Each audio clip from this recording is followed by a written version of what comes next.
Welcome to It Matters, where we cut through the noise and dive deep into the issues that really shape our world.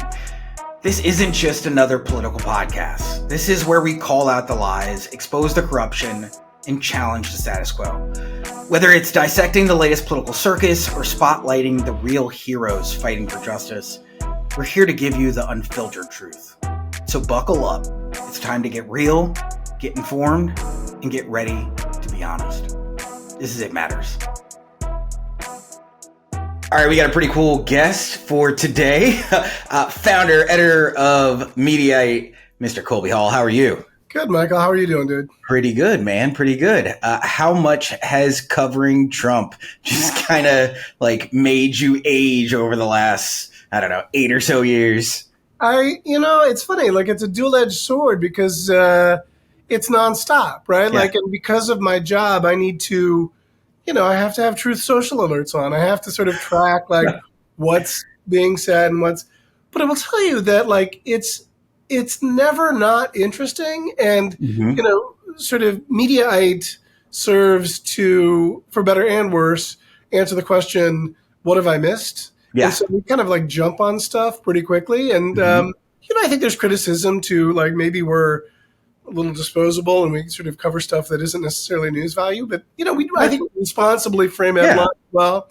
But Trump keeps it interesting. It's way harder when the news is slow. The job is so much more difficult than right now. So yeah, it's a crazy. I can't recall a time where the news cycle was so insane. Upper level, graduate level history classes will be taught about the last month. But it's exciting. It's interesting. And, we're watching history unfold before our eyes. But that's what we've been saying since 2016.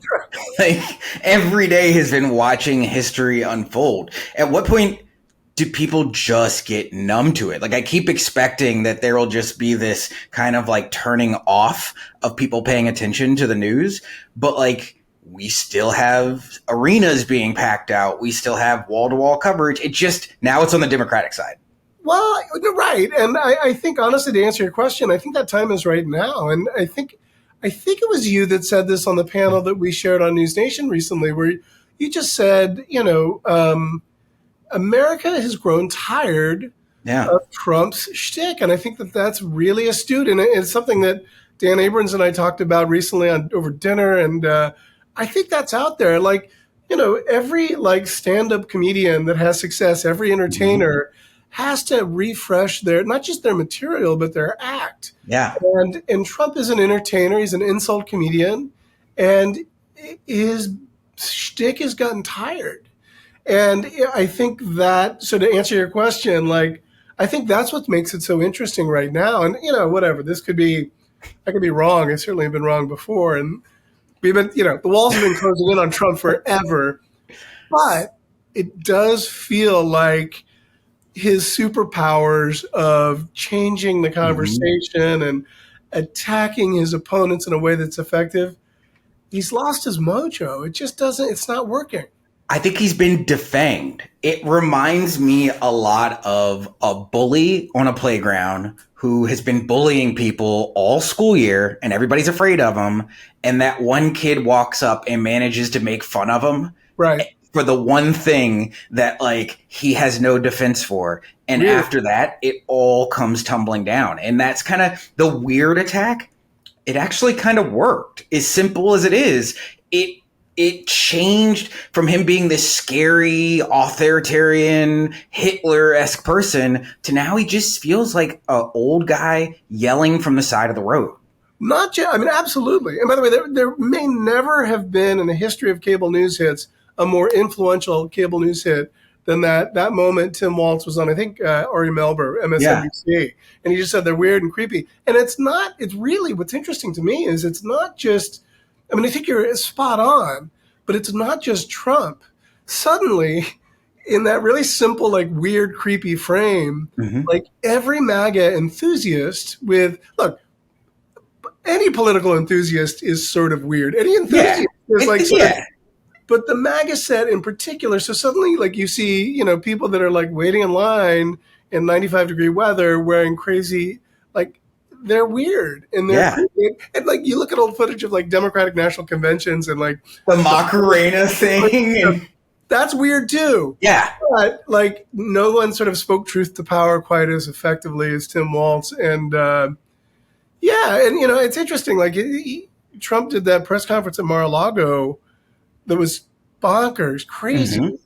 And did I think the Harris-Walz campaign a real solid, because that was right when like the whole Swift voting effort was starting to get legs. Yeah. And I think that's I think that's a story it was the only negative story out there. I'm going to say, when it first came up, I was like, nah, Swift vote, but like it's awkward to talk about because you don't want to criticize, but you also don't want to be defending something that down the line becomes indefensible. Well, I think political extremists tend to overplay their criticism too far. Yeah. And so, we saw it with the attack of Biden being sort of out to lunch and sippy cup. And I think a lot of mainstream centrist or, even progressive out there were like, well, they're just being dicks. That's not nice. We can't. Yeah. But the truth is that there was, there was some truth. Absolutely. And so the Walz thing, I don't think it's stolen valor, but he certainly exaggerated or overspoke and said some things that were like open for criticism. Yeah. Anyway, getting back to also imagine a politician maybe, massaging their resume a little bit. Surprise, surprise. Yeah. But again, that was something that was like the Harris campaign was going to have to deal with until Trump stepped in it with this. I've got bigger marches than Martin Luther King Jr. Willie Brown and I almost died in a helicopter. Like, what? Willie Brown's like, what the hell did I do to you? Like, keep my name out your mouth. Oh, exactly right. Well, then on Sunday, which to me, honestly, is the most bonkers thing that he's done ever, maybe, was that he just openly said that the campaign footage from the Detroit Metro Airport was AI'd. And I think immediately a lot of predictable voices were saying, like, he's lost touch with reality, which, there's evidence that that's true. I think it's more likely that he's just trying to convince his followers to, like, not believe what they see. Because it took me 30 seconds to debunk that. Like, I searched, there's video like that. Of course, it's not fake. And but then it begs the question of, like, which is a bigger sin? Is it, like, that he's lost cognitive sensibility of reality, or that he's just openly making shit up? But think about it. Reality. I didn't understand kind of the Republican ecosystem or the conservative ecosystem until I really got over to Fox and was doing on-air work almost exclusively with them.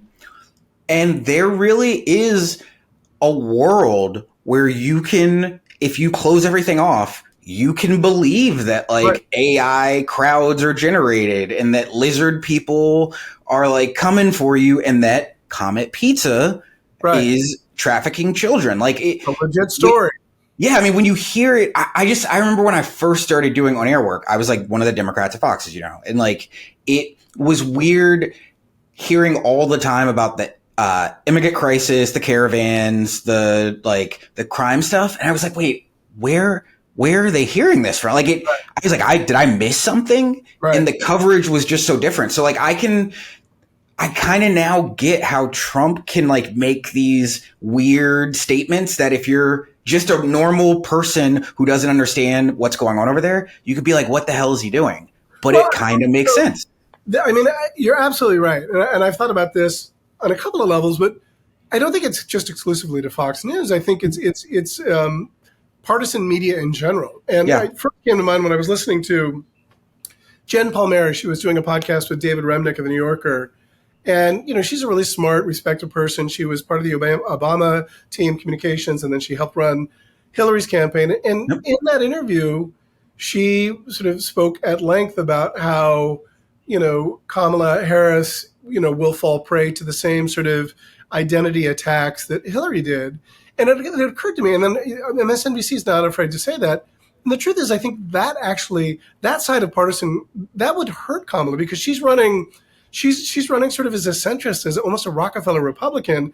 And not every criticism of Kamala Harris is rooted in, a male-dominated history of sexism or even racism. And I kind of feel like that angle would actually hurts Kamala's campaign. And then on the other side, like this echo chamber of like Twitter voices on the conservative side, they make themselves sound way bigger and more vocal than they really are. And then you have like JD Vance, who got on Tucker Carlson all the time because he would say outlandish things like the crazy cat lady stuff.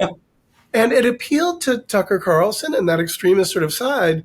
But that is such a turnoff to like the 70% of Americans that don't like feed into this weird like echo chamber bubble that is, Charlie Kirk and Candace Owens and all these buffoons who just make shit up. And at that end, it's totally hurting Trump as well. And that to me, I think, is the story that like no one's really talking about is Kamala Harris is like running as like sort of like straight down the middle. She's running as she's tough on the border. Like, I mean, this is the Obama. I was a lowly staffer on the Obama campaign, but this is the Obama campaign all over again. She's playing to the middle, playing to the Midwest. She knows that she'll bring in progressives, but she can't bring in too many. So we'll combine it with suburban women, with educated people, and then run up our numbers among young people, Latinos, and African Americans. I think that's right. And I think she understands, like the other part of the story that my sense is that the passion, the anti-MAGA passion is way greater. The MAGA passion is kind of tired. Yeah. And it's not new. You can only be angry for so long. Right. And so like, two things, like I'm glad, I don't know who her speechwriter is now, but it seems as though they bailed on John Meacham. Who's a very smart guy, but his soaring language and like the prose all the time. It's tired. It's like, please, bro, like just give it a break. Yeah. I also feel like once David Plouffe came on and it was like, oh, they like that Tuesday, was it the Tuesday thing where the Josh Shapiro came out, Waltz came out, like they were buttoned up and disciplined and authentic. Like it was a rock star rollout. It was clear that they had figured it out, and like it made me think like, oh, this has been in the works for a minute. Like they knew that this was. I'm not being conspiratorial. No, I know, but so many Republicans over the last 2 weeks have asked me privately. So like, when do you think this was really decided? Like, how long ago do you think this was planned? And I like swear to them, I wish we were good enough to plan something like this. Well, like it would never work out this well. Well, but here's the thing that I've kind of figured out, and it's just my theory, and it could be off, but in the weeks ahead of, like during, like post-debate, when Biden was just like taking it on the chin, we'll recall that Kamala Harris was still out there. She was doing the campaigning. Happy warrior. And it was almost like, in hindsight, she wasn't getting a ton of attention, but it was like she was taking reps. She was like, she was like hitting with a pro or like shooting her free throws just to the last 3.5 years have been her. I don't want to say the G League because that seems dismissive, but like she has been basically redshirting and going through, sitting at the table, helping to make this. Like this has been a preparation moment. I don't think anyone actually thought she would get to the moment of when it was like, I'm ready, coach. But when she got called up, it has been so in 2018, when I was John Delaney's presidential press secretary, she and Delaney were at a bunch of events together, and they were always kind of staggered in their speaking order. So we would be in green rooms together. And she was just like such a personal, kind person. And then she would get on stage and be very awkward and uncomfortable. And it would be like, what the hell is going on with you? Like, you are so talented and so warm. And then you get up there. And so now it's been nice. The person who I see on stage now is like what I saw behind the scenes then. I think, this from doing media. Like the first few times I did TV, it's like I was so nervous. Sweaty, stammering mess. Like Albert Brooks from Broadcast News. Like I just pick up and don't say something dumb. I'm saying something dumb. And after a while, you just like you turn that inner monologue off, and you just kind of be more authentic. I do think that like, yeah, she took her reps. Like, I think that's right. But I also think that, her being sort of shoehorned last second kept her from being overproduced and overscripted by advisors who had her best interests. But, do they have her best interest? Well, consultants need to consult, right? Like, so they need to prove that they're getting paid. Executives need to execute, but she didn't have time to overthink it. And that first event was at the Wilmington campaign headquarters. She was not on prompter, and she was just sort of extemporaneously making an argument. I don't think she was on prompter. She may have been, but I don't think she was. And she articulated beautifully her argument against Trump. But she also just came across as genuine and authentic and confident in a way that I was like, oh, because I 3 weeks before then, everyone was like, there's no way Kamala can do it. Like we saw how she flamed out in 2020. Yeah. And so, yeah, it begs a lot of questions about like, will she do press? She has to do an interview. She has to do a press conference. And will she be able to be extemporaneous and like not laugh out loud at dumb questions? Get dumb questions. And she has a funny sense of humor. She can't mock the dumb questions because those dumb questions reflect what a lot of people believe. But why borrow trouble right now? Like the last 3.5 weeks have been A++ for her campaign in a way that, has Trump back on his heels. He's doing another press conference Thursday morning which is the true indication that he doesn't think that his team is getting it done. I mean, Susie Wiles and Las Vegas they're done. I was at the airport and saw Kelly on a plane headed to Florida. So good luck for that team. I think the word that I've got is that those two are total pros. They are. They're absolutely. That's the problem. I mean, the guy who created the first Swift boat is back in the Swift boat. But they're professional campaigners, and I've lost 2 campaigns to Susie Wiles. So, like you see all these stories from like campaign insiders are saying they can't control the candidate. Well, who's leaking that story, right? Yeah, Kelly. But it's true because every time he books his own sit down with Maria Bartiromo or Laura Ingraham, nothing new comes out of it, and it's more the same sort of bullshittery. So. Yeah, it's a fascinating time. I got to think that if you're a Democrat and you want Kamala, you got to cool your jets a little bit because there's been a big turnaround, but 90 days is still enough time for. I mean, anything can happen. And like my worry forever, even when Biden was still running, was that like Taiwan's going to be the big October surprise because if you're Xi, why wouldn't it be? Right. I remember saying right after the debate, I was on air, I think I was on the Hill or something like that. And I was like, the only way that Kamala could really pull this off is this 90-day window because of the fact that exactly that, like, it's like walking into a final exam and knowing that like you don't have time to worry about whether you know the answer. You just got to focus in. And on top of that, Democrats walked to the edge of the cliff and saw what could happen. And there was this fear of, holy shit, it's over. Like, I remember talking to my dad a couple days after the debate and being like, it's over. Like, it's not how bad, it's not how much we lose by, but like whether we're talking 15 seats in the House. Like, that's what I think the down ballot sort of losing control of Congress and envisioning a world in which Trump is in the White House, Supreme Court is conservative, and both House and Senate are Republican controlled.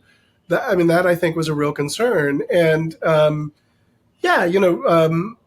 Trump had this thing sewn up, especially after the assassination attempt, which was a horrible tragedy.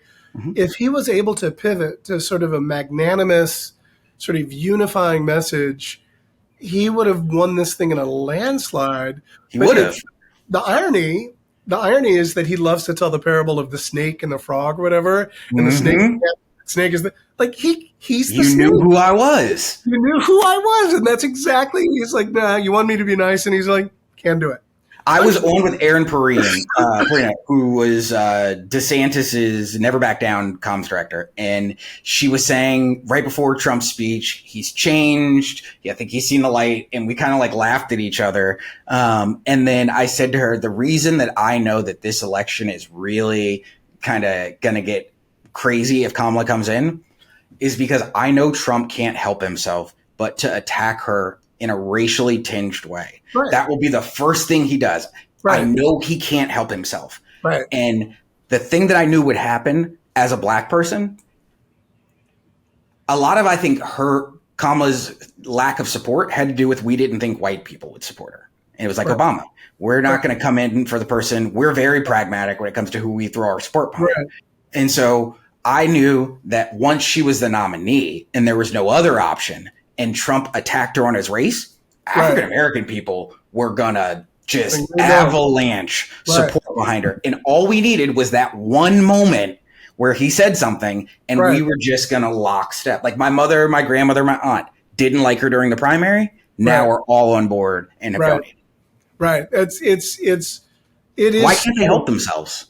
No, there's two things. One is that like he is who he is, right? Mm-hmm. He's also sort of 79 and like there's the old dog, new tricks metaphor there. Mm-hmm. Something else I think that people don't really talk about is that I can't believe that he has not suffered some level of PTSD from getting shot in the air. I totally agree. We haven't talked about that at all. Not sort of like damaged goods. And, he's like an old school. Is he a boomer or is he silent generation? But he's a guy that's probably. He's locking it away. He's not like talking to a therapist about it or crying to Melania. And he's presenting as strong. A strong man doesn't show sort of weakness. And he's used it. He's a marketer. He's a carnival marketer. Yeah. So he put his fist up after the shooting, like not for nothing, but like I've seen bullets fly. And there's no fist coming up. Like I'm not. No. That is not my. I'm keeping my head down. Carnal reaction. And for him to have done that right after shooting, like that is a built-in reaction. Right. He is a world-class showman, marketer, con man, bullshit artist, performer, comedian. You name it. All of the above. And literally it was milliseconds from, blowing his head up. And, and he was so hungry for power that he was like, you know what, I'm just going to double down and get back out there in a way that was really, honestly, like, I don't like his policies. I don't like the way that he's divided the country. And I think he's a pernicious con man, but, impressed that he got back up on the horse to the degree that like, maybe some of the crazy that's coming out right now is a result of some psychology that he hasn't quite processed. I don't know. I'm sure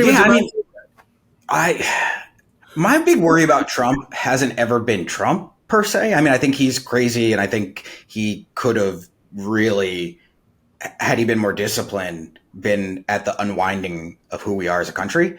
And I think that's been my real fear. It's not Trump, but it's like the second Trump or the third Trump. Like the one that comes along who is disciplined, who doesn't, it's almost like the Josh Hawley but even Hawley can't help himself with like the Christian nationalism stuff. What do Democrats do if we get like a real disciplined, focused, like structured, charismatic Republican? Trump 2.0? Yeah.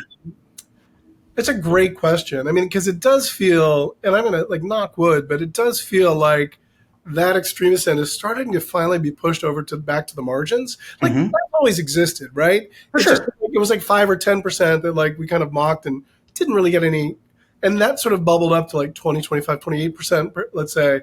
I think Trump, I'd like to think Trump is a unique sort of unicorn in the political world. I think, Trump, no one will admit this, but he's charming. He's funny. And Josh Hawley is, I think, repellent. Yes. Right? So like that's the thing. Trump does it all. Everyone tries to be Trump and you can't be Trump because he has that like New York bravado, but also like he's a little dirty but rich and like it just bullshit artist, right? Like, and he honestly, like, I remember someone saying to me, there was like when DeSantis was coming up, and someone who was a heavy hitter in the Republican world was like, "Watch him with people." I was like, "Huh?" Yeah. Watch him with people. He's not great with people. I was like, and it was another friend of mine who works in magazines, and he was like, "Did you see this thing when he like DeSantis yelled at a teenager who was wearing a mask?" Yep. And DeSantis was like, take that mask off. You don't have to wear that around me. And he was trying to make a point about COVID. But he humiliated a teenager. With the cameras rolling. And it was immediately dawned on me, it's like, Trump would never have done that because Trump would have known the cameras were rolling. Mm-hmm. And Trump would have been like, said something that was like, made the same point, but in a way that was more sort of like kinder or nicer or funnier or whatever. And so he's got that preternatural skill. But the vision of the idea of a Trump 2.0 is a pretty scary one. So yeah, if you have someone that's more disciplined and just as charming, then do you remember that movie Bob Roberts? That's what it is, Bob Roberts. It was Tim Robbins' movie about like a demagogic sort of. It's an early Jack Black. He played a cameo role, but it's Bob Roberts is the model. And that was like the late 90s film. Yeah, it's a good film. Do you think his voters stay like active after he's gone, or do you think they just kind of? I mean, because a lot of his voters were people who weren't likely voters who have. He brought new voters into the fold. So, like, what happens to them now? I think that the MAGA base will persist in some way, shape, or form, and I think that's a group that we need to think about somehow re-enfranchising and including, because these are. I mean, I grew up in a small town in Kansas, and Hutchinson, Kansas, and it's isolating. And if you add to that the isolation that comes with digital media and being overwhelmed by messaging from marketers that everyone's rich and you should be a billionaire and blah, blah, blah. Where's your Lamborghini? Why aren't you making millions off crypto? And so you are an unfulfilled millionaire, and who do you have to blame? Well, not yourself, but the immigrants that are taking our jobs or the cultural elites. And there's a whiff of truth to some of that, but clearly it's not that. Yeah. And so, I think Biden really did try to unite. I think the healing of that wound, that's been evolving for 10, 20 years. You don't just fix it overnight. So I think that's got to be something that really is something. There's also a lot of people that vote for Trump just because they're tribal, right? They're Republicans, they're loyal, they wear the jersey. A lot of my best friends from Kansas don't like Trump, won't vote for him, but might vote for him just because, we're all Democrat. They just like Democrats are soft, or They vote for the guy that their parents would have voted for, and it's literally that. I mean, the Democrats are the same, right? Like that's just the nature of how we go, and so and we'll see. I mean. It will be a fascinating couple months until November. It's funny you bring up kind of the isolated middle America white men. And I've had a couple Republicans actually bring up the fact that we do have this like isolation among white men. And there's this feeling of like a war on maleness. And like, I know Democrats laugh at it all the time. And I know there is. It kind of reminds me of, and this is a very attenuated connection, but when I first started hearing about fentanyl on the East Coast, I would laugh at it because I was like, fentanyl, this thing we only hear about on Fox. Like, why is this such a big deal?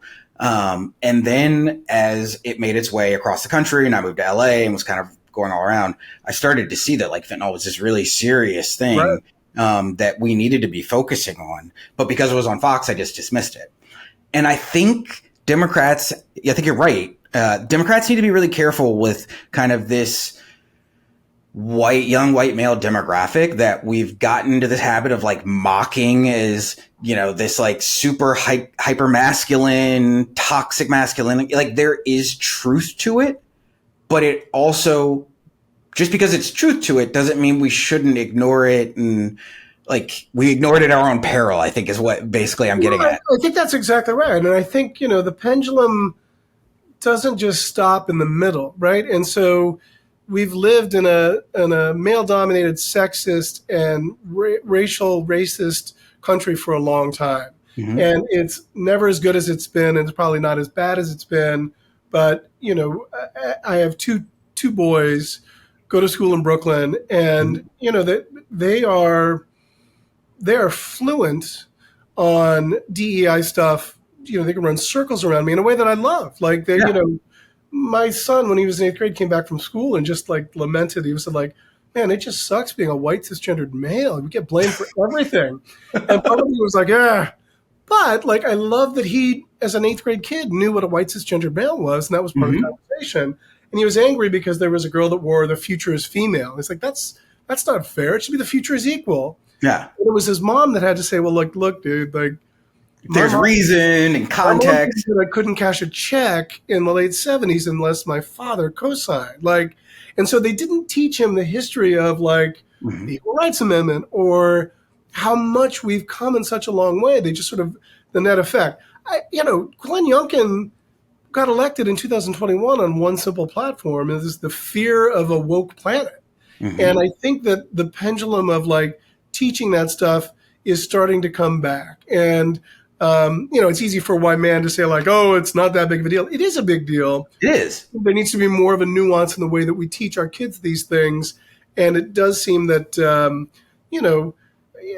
men's rights is a gateway into like white nationalism. It's horrible, right? Like, so. But it's interesting because like they're now doing these calls on the Kamala campaign that's like white men for Kamala and white women for Kamala. And it was at first it was a little weird because like you kind of wanted to listen into the white men for Kamala. And I remember getting the question on air, like, "Are you okay with white men for Kamala?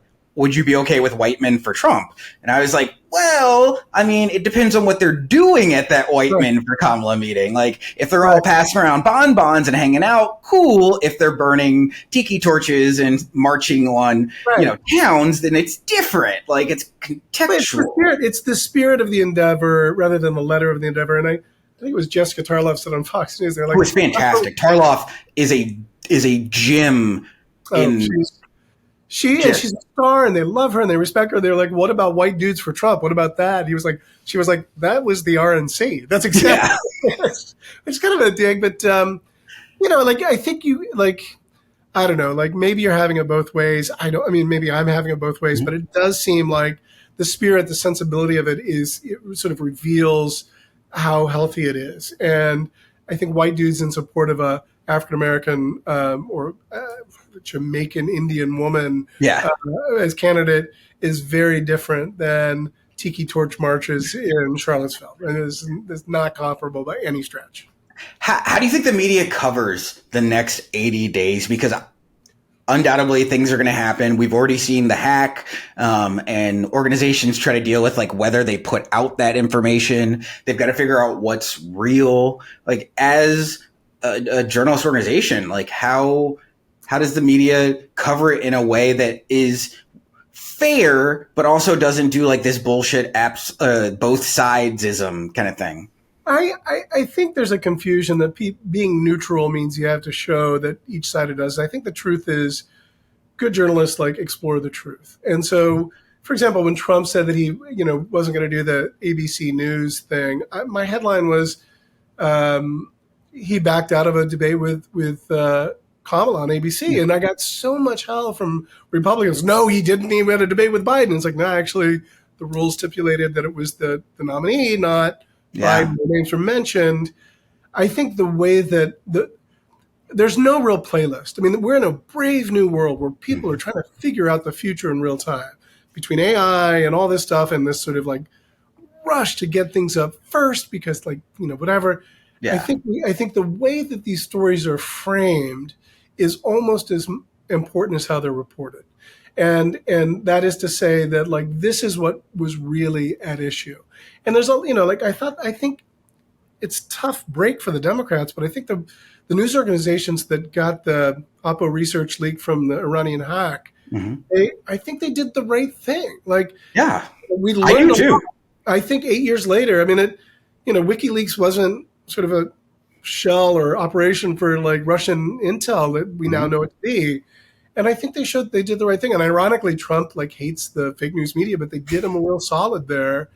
But yeah, it's going to be a fascinating thing to see how this all develops with AI and these fake claims. I just hope that at some point Kamala's going to have to take some tough questions. And I think that those questions will have to be pointed. And, that's when the real campaigning starts, and I think it'll probably happen after the DNC. And, we'll it's such a short period of time. I mean, if you think about it, early voting starts in 6 weeks. Well, it's an argument for can we do this forever now? Like, can this be how it? Well, that's the way it exists. Like in Japan and England, all these in France, it's like it's Memorial Day to November, right? And you can't buy any ads. You can't do anything. I don't think that's possible with. There's too much money to be made. People, And honestly, I don't want to say I consult on campaigns, but I consult on campaigns. The media loves political season more than anything because there's this giant influx of campaign dollars to buy ads. And, is a cable news network that's going to be benefiting from that? Are they going to speak truth to power? Yeah. It's the same with are they going to report a lot about how the influence that Big Pharma has on the price of drugs? No, because if you watch cable news, it seems like 90%. Those Pfizer drugs. And do they want to bite the hand that feeds them? And that's a real problem with the current system because these are not truly journalistic organizations. They are entertainment, money-making propositions that are packaged as news. So, I think it's going to be a really tricky. I think you're going to see a lot of retractions, a lot of corrections across the board. And it would be good for media outlets to maybe not rush to be first and rush to be right before they get it. I know that's something that we're struggling with at Mediaite because we are really early on stuff. So It's a struggle. I get that. So last question, that's actually the perfect entree into it. As you cover these historic things and get the opportunity to talk about them on air, you're part of history. What is that like, knowing that you're etching history in some degrees, and the things that your kids are going to be able to go back and see? I think about op-eds that I write. One day when I'm long gone, my grandkids hopefully will be able to, I don't know. Right. Well, they'll be able to see where it'll be etched into their head through Elon's new Starlink. Right. Yeah. I think it's an honor to have a voice that is sort of heard by more than the immediate members of my family. Yeah. And with that honor comes great responsibility. And I try to maintain a reputation for calling balls and strikes. And I've been critical of people on the left side of the aisle and on the right side of the aisle. I think in this world right now under Trump, that dynamic has shifted dramatically. But, it's funny. I said to my kids, and this was 3 weeks ago, I texted both of them. The three of us are on a group change. And I was like, fellas, we are witnessing the most fascinating historic time in political history in your lifetime, my lifetime, forever. You all should really dial in because this is fascinating. And my oldest is an art school student, and he's not that into it. My youngest is really into this stuff. Yeah. Each of them approached me out of the blue and said, Dad, what's your take on Project 2025? And I was like, well, wow. You don't watch cable news. How do you know this? And I was like, that tells you it's landing. Well, no, I was penetrating on TikTok and Instagram reels that they were consuming. So, which, by the way, is the future of media as we now know it is. Those things are on their phones. But I think we should appreciate just how important this time is and make sure that we, take great responsibility with the honor that we have to share our voice and do as good a job as possible. And, we can always sleep in middle of November when all things are, hopefully this hasn't gone to the Supreme Court and there's no more riots and, fingers crossed. Sunshine and lollipops, right? Yeah, exactly right. Right. We can always wish cast for a utopian future in November, regardless of the election. Yeah, I try to remind people, whenever I'm talking to a college or some students and they ask for advice, anything you say or write is going to be discovered. Right. 50, 100, 200 years. Part of that's the lawyer in me, but the other part of it's listen, your grandkids, great grandkids, all they're going to know about you is what you said or put in print. So I've told be responsible with it. Every text that they send should be ready for for your grandmother to read that. Like if they're great, if you'd be uncomfortable with your grandma reading that, then you then don't do it. By the way, I love the Wilson T2000 old school racket on the wall. Everybody says that. So my wife works for the Women's Tennis Association. Oh, awesome. Yeah. Well, it's iconic. And like I had one of those when I was a kid. Never was much of a tennis player, but it's like a classic, iconic thing. So well done. It is. I kid you not. I've probably done like 50 interviews, and like 30 people have mentioned this thing behind me, and I had to like ask her about it. I think I see that, and I think of Jimmy Connors because he was the guy that played with that. Yeah, that was his racket. She's so much cooler than me. That's why you marry up. That's exactly right. Okay, this has been great. I appreciate you having me, bro. Hey, I appreciate this. Let's definitely have you back before Election Day. And as always, Colby Hall, Mediaite, go check it out. Thank you. Thank you. Thanks for being with me today. Share this episode with others. Like and review it. And please keep learning all you can so that you can make an informed voting decision this year. Come back next week for more Truth in Politics. I'm Michael Starr Hopkins, and this is It Matters.